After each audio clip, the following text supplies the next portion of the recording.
problema di oggi è che non si può più dire niente, parliamoci chiaro.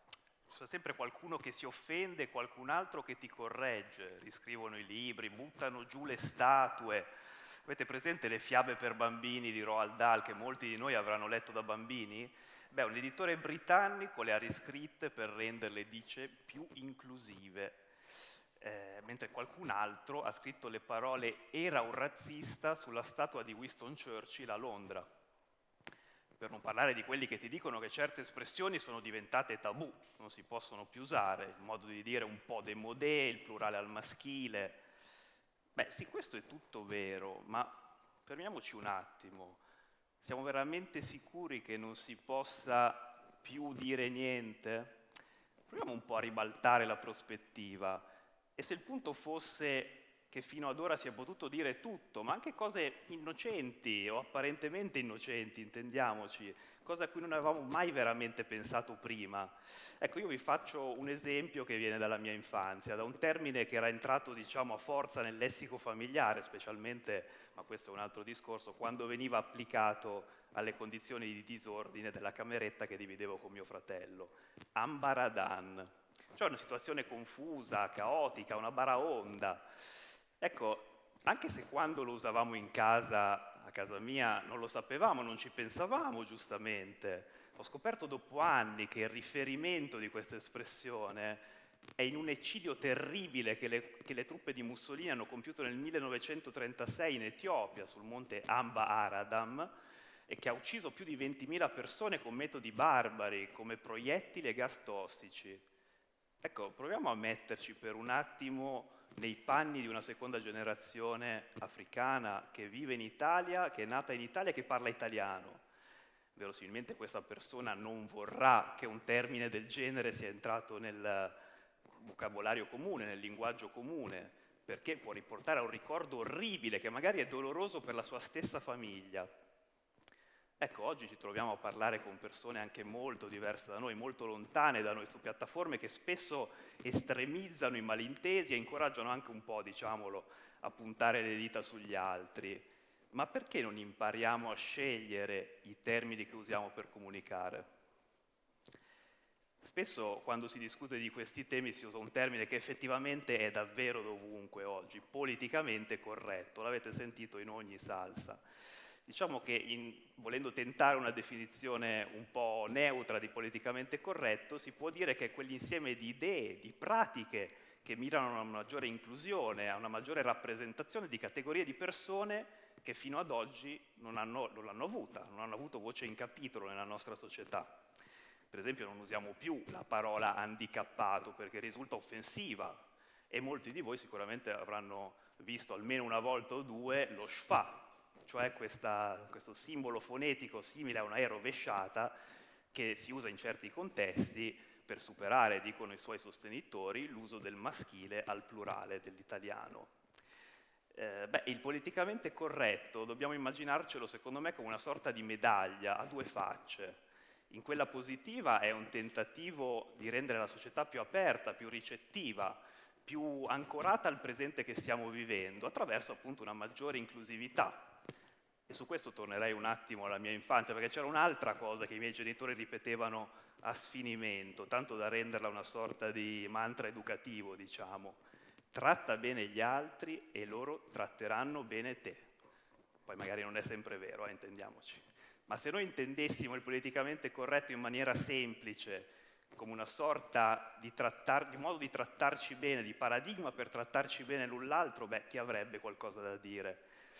Perché spesso questa espressione politicamente corretto viene usata come una sorta di sinonimo di ideologia che vuole cancellare l'Occidente. Sui giornali diventa una tendenza indiscriminata ad abbattere statue e cancellare il passato. Ma spesso tanto di questo discorso è fortemente esagerato, fortemente, credetemi.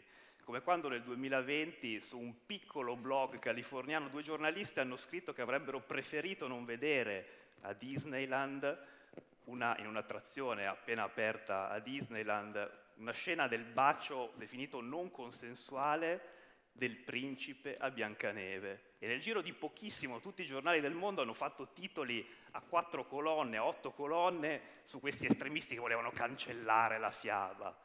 Ma in realtà il politicamente corretto, nella sua accezione migliore, diciamo nella faccia positiva della medaglia, non è un tentativo di cancellare indiscriminatamente la nostra storia o le nostre storie, ma un modo di allineare il modo in cui parliamo alla società che sta cambiando intorno a noi. Poi ovviamente c'è l'altra faccia del politicamente corretto, purtroppo. C'è quella di chi lo usa come strumento per additare le persone, per imporre regole che vengono anche spesso percepite come pedanti, talvolta giustamente, o di chi lo sfrutta per un tornaconto personale, o ancora per intestarsi battaglie in conto terzi e appuntarsi poi la medaglietta sul petto, magari davanti ai propri follower.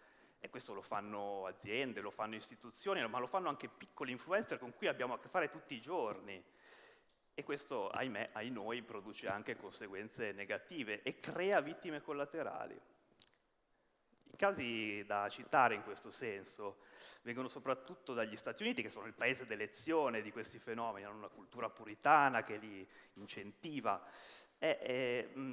Noi parliamo però solo di quei pochi che sono più famosi, ma spesso purtroppo sono anche i più fuorvianti. Parliamo della scrittrice di Harry Potter, J.K. Rowling, parliamo di Kevin Spacey, parliamo di Woody Allen, che va bene, ma sotto questa coltre c'è un intero sottobosco di casi minori di cui non sappiamo nulla e tanti altri di cui non sapremo probabilmente mai nulla. Vi racconto un caso che secondo me esemplifica bene questo discorso.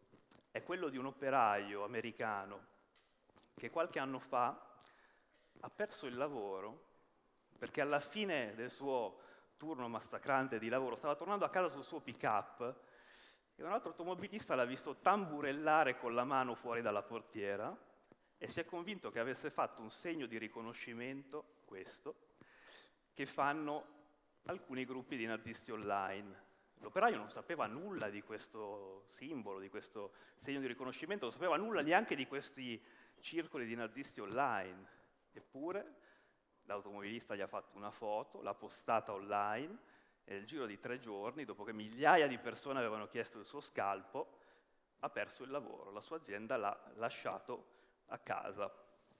Ecco, quando parliamo di questa pratica di cancellazione, diciamo, di chi, tra virgolette, non è stato corretto, non si è dimostrato corretto, usiamo un altro termine che viene dal mondo anglosassone, cancel culture, cioè cultura della cancellazione, una sorta di incarnazione estremizzata dei precetti del politicamente corretto, per cui persone innocenti o solo relativamente colpevoli ottengono punizioni e conseguenze sproporzionate per cose che hanno fatto o detto. Ed è proprio l'operaio di cui vi ho appena raccontato, che si chiama Emmanuel Cafferty, che ha detto una cosa in una rarissima intervista concessa a casi del genere, che secondo me ci dice bene dove stiamo sbagliando. Un uomo può imparare dai suoi errori, ha detto Cafferty, ma cosa posso imparare io da questa storia? Mi sento come se fossi stato colpito da un fulmine. Ecco, allora secondo me il nostro obiettivo come società proprio deve essere trovare il giusto mezzo tra la tutela, deve essere parare questi fulmini, trovare il giusto mezzo tra la tutela delle diversità del politicamente corretto e la lotta agli eccessi di quella che chiamiamo cancel culture. A quanti di voi qui è capitato di fare sui social commenti che non avrebbero mai fatto dal vivo magari, o non in quella forma? E viceversa, quanti altri invece si sono sentiti ingiustamente presi di mira per cose che pensavano di aver detto o scritto in buonissima fede? Ecco, quando ci relazioniamo con sconosciuti online, ma anche offline, secondo me per una breve, diciamo, e immediata ragione di buonsenso dovremmo imparare un insegnamento che mi porto dietro fin dall'infanzia, che tu sia bianco, nero, cisgender, transgender, che tu abbia opinioni giuste o convinzioni sbagliate, sei innanzitutto una persona da trattare con la gentilezza che voglio vedere nel mondo. Perché in un certo senso c'è da cambiarlo questo mondo, e non lo faremo certo con le dita puntate mettendo in croce il primo che passa su internet. Con le dita puntate aumenteremo soltanto la frustrazione, le divisioni, convinceremo chi magari non la pensa come noi che c'è un'inesistente dittatura di questo politicamente corretto. e scadremo in una guerra per bande sempre più difficile da risolvere. Invece dobbiamo capire che dietro espressioni come politicamente corretto c'è un'opportunità, una grande opportunità.